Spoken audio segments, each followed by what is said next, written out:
Hi, this is Keron Bhattacharya. I'm reading from my novel, Reincarnation in the Holy Land, Chapter 12. The characters and events in this novel are fictional. Author's meddling with the property in Korea is prepared to accept, but not his judgment. India is not a nationalized state, at least not as yet. The Marxist edict, from each according to his ability, to each according to his needs, does not hold water in India, or for that matter, anywhere else in the world. In spite of all this philosophizing about the rightness of his approach, Ajoy's criticism still rankles. A telephone call from Shona a few days later, however, changes the entire perspective. Bijay, can you come to our place this evening? Where's Ajoy? He asked in a laugh. I haven't seen your friend for a couple of days. Is he all right? He's in Puri, having fun with his girlfriend. A 60-year-old man, instead of doing pujas to ensure a decent afterlife, frolics in the sea with a witch, and he has the audacity to call her his girlfriend. How can an old woman be a girl? I'm sure he'll get tired of her soon. He tries to soothe Shona. Don't worry, I'm not inviting you to moan about Ajoy cavorting with a loose woman. There's something else I need your advice about. He hesitates, for he isn't all that keen to offer even a hint of conspiracy behind his friend's back. Why don't you wait for a few days? No, Bijan, no. Come to us this evening. You have nothing to fear. There will be no scandal. I'm not trying to entice you, if that's what you're afraid of. I had a Hindu marriage, with fire as a witness, and it's for life, no matter whatever your friend thinks. He feels greatly embarrassed to have given the slightest notion of any romance developing between him and Shona. Okay, I'll be at your place this evening. Come for tea, say about 5 o'clock. I'll be there at 5. Shona waves from the balcony as soon as she sees him.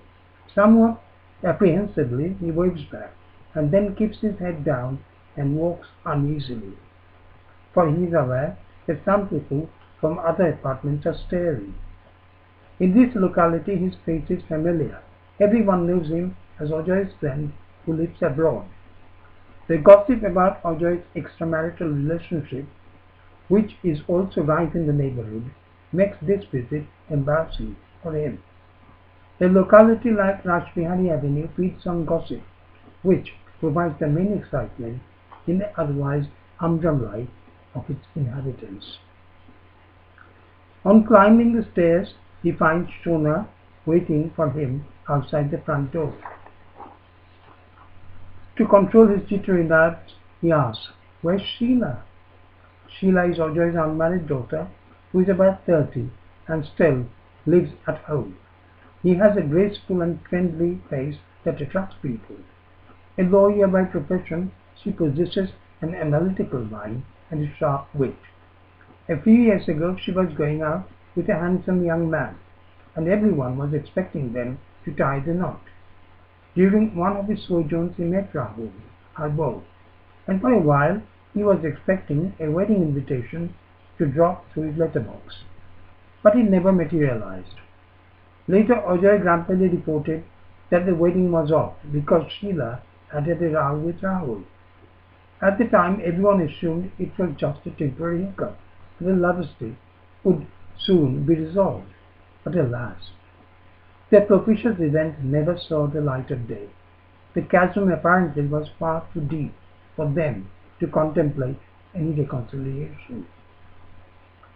She isn't at home. Shona heaves a deep sigh. She's never at home. Even on Saturdays and Sundays, she doesn't seem to have any time. Why? She's always working. Shona pauses, as if some distant thoughts are taking hold of her. Then suddenly she wakes up and says, "Let me make you a cup of tea." As Shona dashes to the kitchen, he sits in the lounge uncomfortably. Soon she comes back with tea and biscuits. He sips the tea and waits for Shona to embark on a diatribe against her husband. But much to his surprise, Shona remains mute. A dark cloud lowers in her face, a sinister lull before the imminent storm. How is your health coping with all these problems? He tries to break the silence.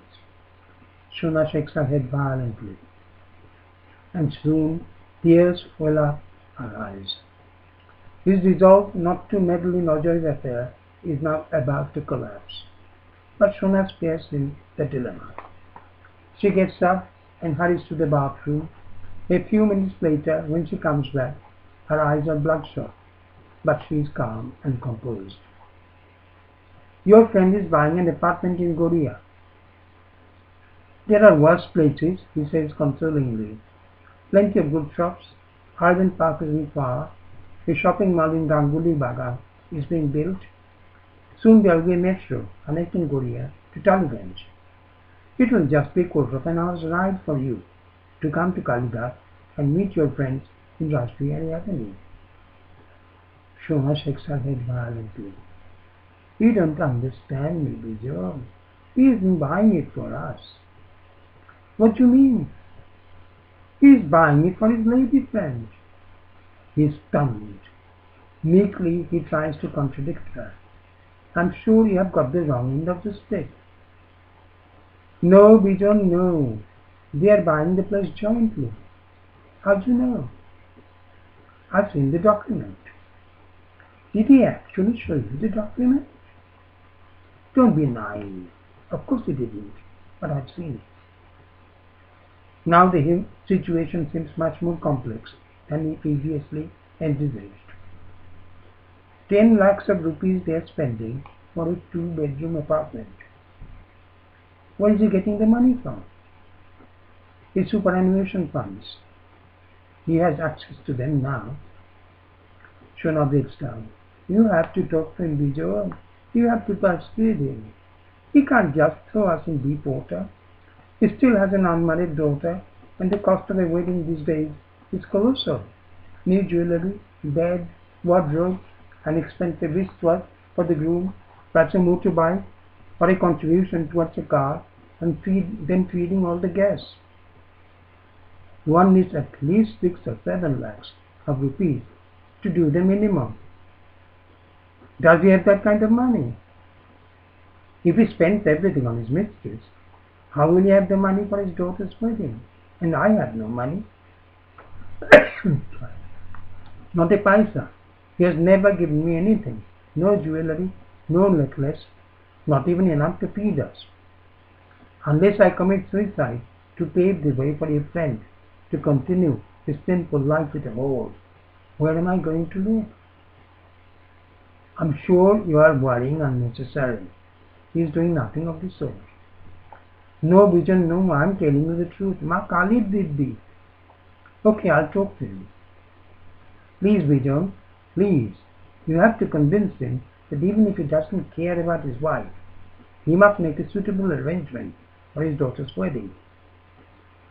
I'm sure Roger will do that. Although he tries to comfort her, he himself is alarmed at this new revelation. The doorbell rings just at that moment, and Shona gets up. Though the interruption provides an excellent opportunity for him to concoct an excuse and plan a quick getaway, he sits there like a zombie. Thank you.